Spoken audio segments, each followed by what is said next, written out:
This video is sponsored by FlexiSpot. Skyrim gives us so much freedom, it's easy to assume we're playing it right just by doing whatever we want. But over the years and dozens of playthroughs, I've started to notice a pattern. There are these small quiet mistakes most of us make without even realizing it. Nothing game-breaking or dramatic, but over time they can flatten the experience, chip away at immersion, and make the game just feel thinner than it really is. So today we're unpacking 10 Skyrim mistakes most players never notice, and how a few small changes can make the world feel alive again.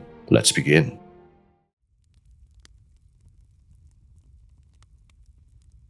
You wouldn't be alone if you thought the main quest was the best way to kick things off in Skyrim. Like many players, you might race to complete Dragon Rising, thinking it's just another early milestone, a quick ticket to shouts, dragons, and the proper version of the open world. And in a sense, it is. Killing Mirele and being declared a Dragonborn feels like crossing a threshold, one of those cinematic, lore-heavy moments RPGs are built on. But what the game doesn't tell us is that this moment quietly reshapes the entire rhythm of our playthrough. Because once dragons are awake, they never really go back to sleep, do they? From that point on, they start appearing at random, crashing down on villages, spawning at fast travel points, interrupting quests mid-dialogue like giant scaly toddlers with no sense of timing. And if you're underleveled figuring out your build, those encounters stop feeling epic and start feeling like chores. One minute you're picking flowers in an idyllic spot, the next you're sprinting uphill while a dragon torches the tree line and a saber cat joins in like it's a group project. It's not that dragons aren't impressive, they are, especially the first few times, but when we're just trying to buy iron ingots in Whiterun and one dive bombs the marketplace for the 4th time, the magic definitely wears thin.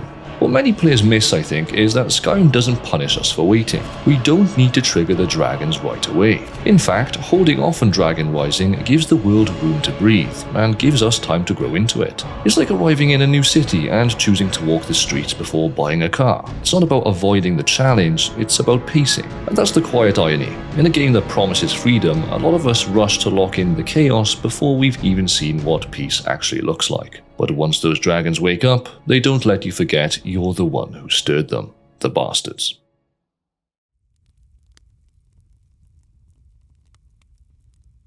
There's a moment in almost every playthrough where we start to feel the pull of efficiency. We've got quests stacking up, cities unlocked, and dragons to slay on the other side of the map. So we open the journal, pick the next task, and without really thinking, click a city name, skip the road, and hop straight to the front gate. And just like that, we've made one of Skyrim's easiest to miss mistakes: fast traveling everywhere. I mean, it is understandable. The world is huge and sometimes we just want to move things along. But when fast travel becomes the default, we quietly miss out on what makes the game feel truly alive.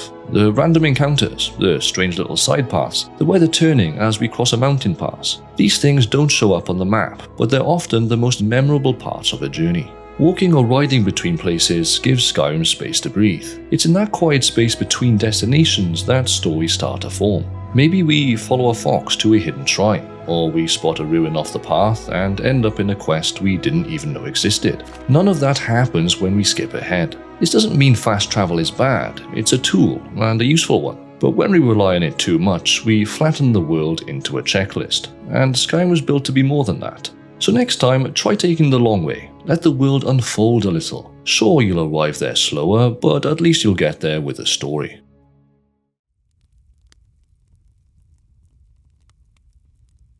One of the most quietly powerful moments in Skyrim happens right after Helgen. We've just survived a dragon attack, picked Hadvar or Ralof, and stepped into a world that suddenly feels both huge and full of possibility. There's a kind of a stillness in that moment, the sense that anything could happen. And as we walk the winding path through the trees, still unsure of where we're headed or who we're becoming, we stumble upon something curious down by the river. 3 ancient stones glowing in the morning light. The Guardian Stones feel like a reward for paying attention. They don't make a big show of themselves, but they're positioned just off the path, close enough to find, but far enough to feel like a discovery. And for many of us, they represent our first real decision of what kind of character we want to be: warrior, mage, or thief. It's a choice that feels foundational, almost like setting a tone for the rest of the game. And so we choose one and set off, confident we know who we are. I've picked the warrior stone more times than I can count, thinking I'd commit to heavy armor, two-handed weapons,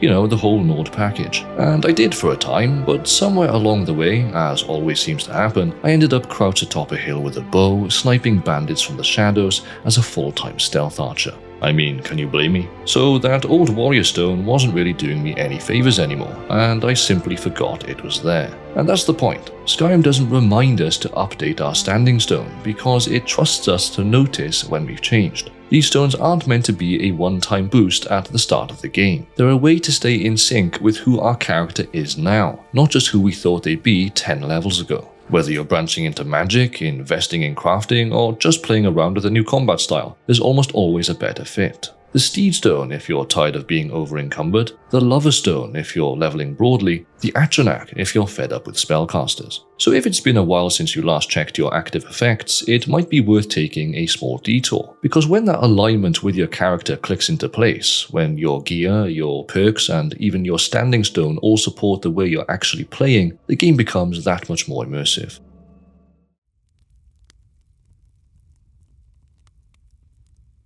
Skyrim doesn't stop us from becoming everything, and that's part of its charm. One minute we're shouting dragons out of the sky, the next we're adopting kids, sneaking through Dwemer ruins, brewing poisons in the woods, and moonlighting as a vampire lord. The game is happy to let us be a little bit of everything, and for a while it feels like we should. I mean, why wouldn't we want to see all the content? Why not roll it all into one ultimate Dragonborn? But somewhere along the way it starts to feel less like role-playing and more like plate spinning. Each new questline adds another identity, another set of priorities, factions, and worldviews that slowly start to stack up on each other until they blur into noise. And what happens then is that we start making choices not because they suit the character, but because we're trying to keep our options open. That's when the game starts to feel thin. We're not inhabiting the world anymore, we're vacuuming it up. We stop asking who our character is and start asking what they haven't done yet. And that subtle shift changes everything. Even now, as the Welsh Wizard in these fabulous purple robes, flinging spells across Mirele, I still feel that tension. But that role only came into focus because I leaned into it. I committed. And honestly, it took sharing that character with you guys to realize how powerful a little narrative focus can actually be. So, thank you.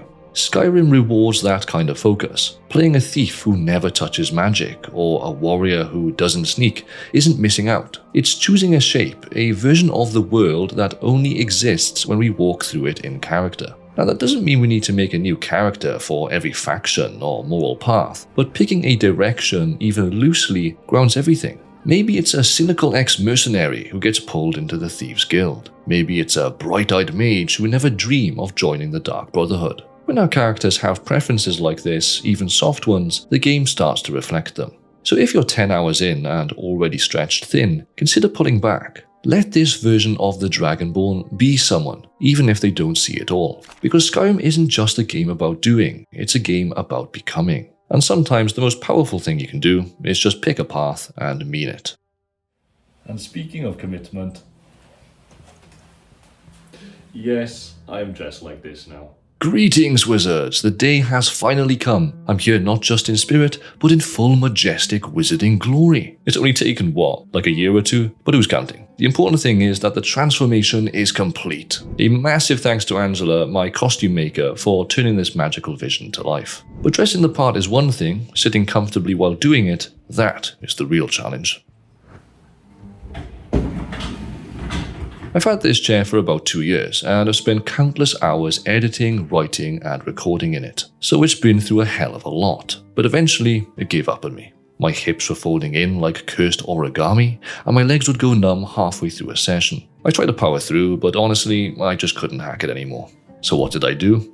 I downgraded. Yeah, I dragged this dining chair up from downstairs. You can already guess how that went. So I reached out to FlexiSpot. I've used their gear before, and I knew they'd have something solid that could actually keep up with the time I spend at my desk. And they delivered. The C7 Morpher. And honestly, wizards, this is quite easily the best chair I've ever owned. The 3D headrest tilts all the way back to 135 degrees, so whether I'm upright editing or slightly leaning back gaming, I can always find the perfect angle. The backrest is a standout too. It actually supports my upper back and moves with me thanks to their FlexLean tech, which keeps my shoulders relaxed instead of hunched. Then there's the air lumbar support, which I can inflate or shift the angle of depending on how my lower back's feeling on any given day. The seat depth adjusts, the hybrid mesh addressed cushion is breathable, soft, and genuinely reduces pressure on my hips, and the 5D armrests, they move with me when I recline, which I didn't even know I needed. And yes, it has a footrest, and yes, I may have fallen asleep in it. If you're spending long hours in your chair as I do, the C7 Morpher is absolutely worth checking out. You can try it risk-free with their 30-day return policy, and it also comes with a 10-year warranty, including direct part replacements if anything goes wrong, which is pretty rare for a chair honestly. If you're ready to upgrade, use my exclusive code C750 to get $50 off your purchase of the C7 Morpher. A massive thanks again to FlexiSpot for looking after your boy and sponsoring the channel.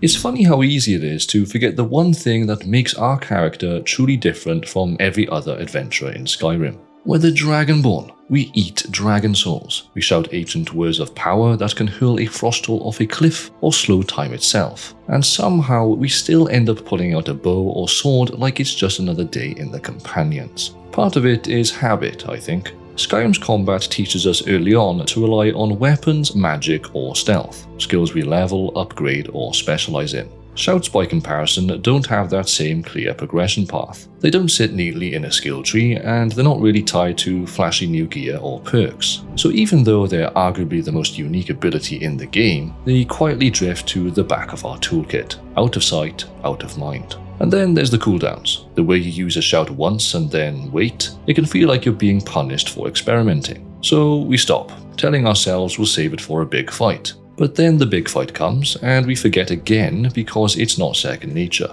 What happens eventually is that shouts become less like tools and more like novelties, something we use once during the main quest and then put on the shelf, like a museum piece. However, when we do remember to use them, especially the ones that suit our playstyle, it's like discovering a whole new rhythm to combat. A stealth archer using Throw Voice to create a distraction, or a battle mage using Become Ethereal to charge their master spell without taking damage. It's not about shouting all the time, it's about finding where it fits. Sometimes I think it helps to think of shouts less like spells and more like punctuation, a way to add force, surprise, or control to the flow of a fight. And the more we weave them in, the more it starts to feel like our Dragonborn is actually living up to the title.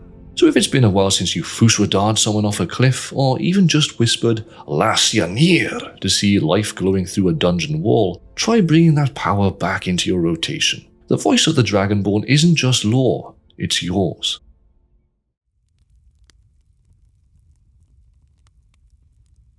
There's this quiet kind of friction that creeps into our Skyrim sessions without us even noticing it. A few hours in and we're pausing the game every minute just to dig through our inventory, scrolling past iron daggers and cheese wheels, hunting for the one shout, spell, or potion we actually need. And it's not that the menus themselves are bad, it's that we start treating them like our main interface with the world, instead of, well, the world. And the culprit, more often than not, is that little mechanic so many of us skip past, the favorite system. It's not flashy, it's not a quest, I don't think it's even a tutorial. It's just a simple way to pin the tools we use most often so they're ready for when we actually need them. And yet, how often do we forget to use it? I'll be honest, I never used it. Not once. Not in all the years I've been playing Skyrim. Looking back now, I honestly don't want to know how much time I've spent rummaging through menus instead of actually playing. With the absurd amount of hours I've put into this game, we might be talking full days lost to inventory Tetris. Days, all because I didn't take 5 minutes to set up a favorites menu. And the wild thing is, it wasn't even a conscious choice. I just never thought it would make a meaningful difference. But that's the thing, when we don't favorite anything, we're constantly pulling ourselves out of the moment. It's immersion breaking, but more than that, it's draining. We're adding dozens of tiny interruptions to a game that thrives on flow. And it's not just combat, even something like switching from a torch to a pickaxe becomes this clunky routine. Multiply that by every dungeon, every dragon, every trip to the blacksmith, and suddenly we've spent more time clicking through lists than actually playing. And while I haven't used favourites myself, I can absolutely see how, over time, it would be like oiling the gears of your playthrough. Subtle at first, but deeply felt. So maybe this is your sign. If you've been playing the way I have all these years, maybe it's worth finally giving favourites a shot.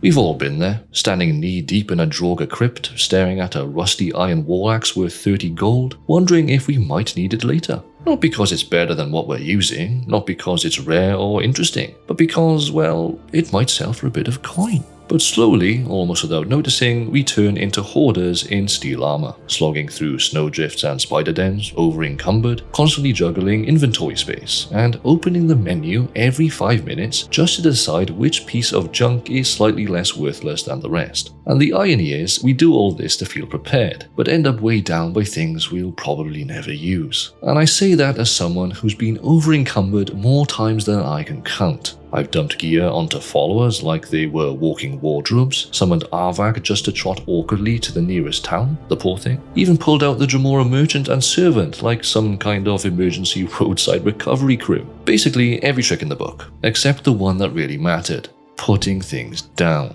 Because I think deep down I didn't want to admit to myself that I'd created the weight I was struggling under. Not the game, me. I made the mess. And for a long time I didn't want to own that. Skyrim is a game that quietly nudges us toward excess. More gold, more gear, more options, and that's fine up to a point. But the moment our backpack becomes a second dungeon we have to sort through, we're not gaining an advantage, we're trading flow for friction. That smooth immersive rhythm of exploring, looting, and progressing starts to get interrupted by micro decisions that honestly don't matter in the long run. But no, we tell ourselves it's for crafting, or for later, or for selling at the next shop. But let's be honest here, most of us never even use the 43 soul gems we've been lugging around since level 9. What starts as preparation becomes a burden, one we carry out of habit, not need. There's a kind of a freedom that comes from letting go of the just-in-case mindset, from trusting that we'll find what we need when we need it, that every sword we don't pick up is one less thing we have to sort, one less stop at a vendor, one more moment we get to stay present in the world.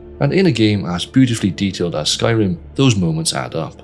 So next time you're tempted to scoop up every last potion and pelt, ask yourself this: am I carrying this because it's useful, or because I'm afraid to let it go? Because the truth of the matter is, we don't need to carry everything, just enough to keep moving.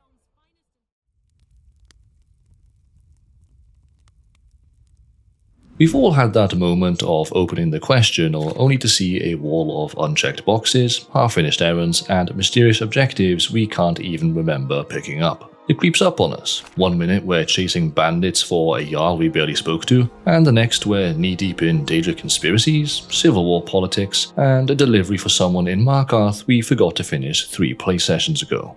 It's not that we meant to lose track of things, it just sort of happened. And when that list gets too long, the tone of play changes. Instead of feeling like an open world full of possibilities, it begins to feel like a to-do list we're constantly behind on. And that subtle sense of pressure of playing catch-up rather than playing in the moment can wear on us before we even realize it. It's not that Skyrim punishes us for letting quests pile up, but it does become harder to feel connected to what we're doing. When we're juggling 20 unrelated objectives, it's easy to lose the thread of the story, or forget why a certain character mattered to us in the first place. What helps is to think of the journal as less like a shopping list and more like a backpack. The more we cram into it, the harder it is to find what matters. And sometimes we just need to pause and unpack a little. Clear out the clutter, track just a few things at a time, and allow ourselves the space to actually live inside those quests rather than just collecting them like souvenirs. You don't have to finish everything, just find one thing that still feels exciting and go from there.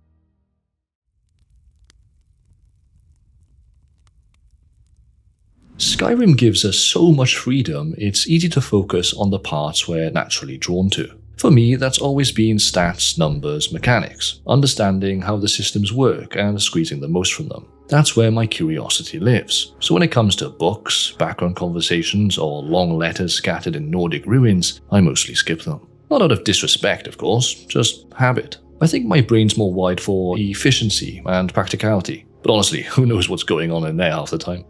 If I were to do a full playthrough now though, I'd think I'd try to slow down. I'd take the time to actually notice the world around me, not just the layout of a dungeon or the quickest path to a skill upgrade, but the context. Because the more time you spend in Skyrim, the more you realize it's not just a game of combat and quests. It's a place layered with quiet stories, and when we ignore them, we miss the thread that holds everything together. You don't have to be some lore expert to appreciate that, and you definitely don't have to read every single book or listen to every line of NPC dialogue. Sometimes just picking one thing, a random letter, a book title that catches your eye, can shift how you see an entire area. And if in-game texts aren't your thing, that's okay too. There's an incredible amount of lore being explored outside the game in wikis, forums, YouTube deep dives, and in many ways that's the best way to learn. At the end of the day, not everyone connects with dense in-game reading, but that doesn't mean the stories aren't worth discovering. They're just waiting for the right moment and the right medium to click.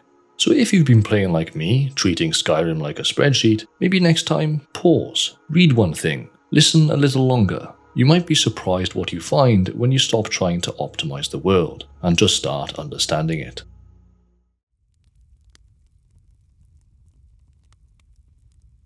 For a game that lets us shoot dragons out of the sky, Skyrim is surprisingly quiet about rest. There's no warning when we skip sleep, no exhaustion meter ticking down, unless we're in survival mode, and no sharp penalties for burning the midnight oil. Just a gentle system in the background offering bonuses we barely notice and quietly taking them away when we don't. And because nothing bad happens, we usually skip it. I know I have. To be honest, in most of my playthroughs, sleeping always felt kinda tedious. I mean, you have to keep returning home to your family to that same bed, and when you're in the middle of a dungeon or chasing your next quest marker, that routine just feels like a little bit of a hassle. But honestly, if I'd made sleeping actually part of my rhythm, I would have leveled faster, fought better, and maybe more importantly, felt like I was actually role-playing instead of just ticking off objectives. The bonuses themselves are simple. Well Rested gives a 10% XP boost just for sleeping in a bed you own. Lover's Comfort bumps that up to 15% if you're sharing it with a spouse. And if you've adopted kids, Mother's or Father's Love gives a 25% restoration boost on top of that.